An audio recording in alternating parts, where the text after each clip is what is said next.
बघू शकता मी कढई तापायला ठेवणार आहे. गॅस ऑन करून ठेवते.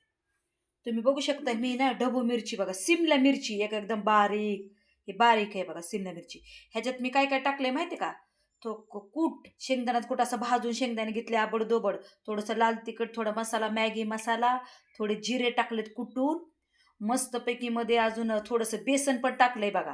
आणि सगळी कालून थोडंसं तेल करून असं कालवलं आणि मस्त असं चिर मारून थोडंसं मीठ लावलं आधी. मग ह्याला भरलं बघा.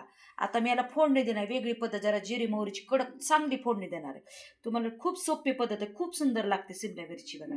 मिरची दाखवते तुम्हाला फ्राय केलेली, मस्त फ्राय करणार आहे तेलात थोड्या. बघा तेल टाकते. आपल्याला आता डायरेक्ट फोडणी द्यायची बघा.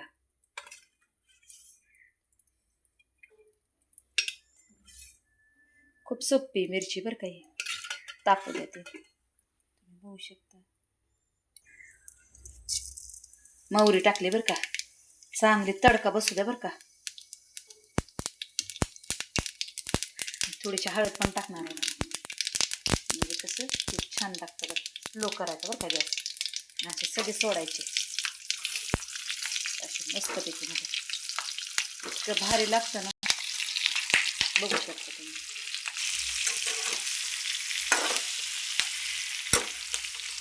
आता ह्याला आपण प्लेट झाकून ठेवायची बरं का. बघू शकता तुम्ही, इतकं सुंदर लागतं ना, असं आबडदोबड कुठे नाही आहे. असं टाकायचं आणि असे प्लेट झाकून ठेवायची.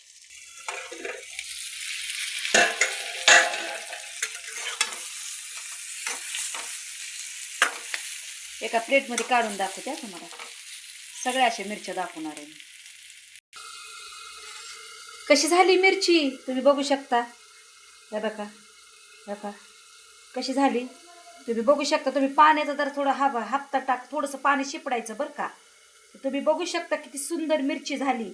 वेगळ्या पद्धतीची मिरची तुम्हाला दाखवली. मस्त वरण भातावर छान लागतं बघा, भाकरी चपातीवर सुद्धा छान लागतं.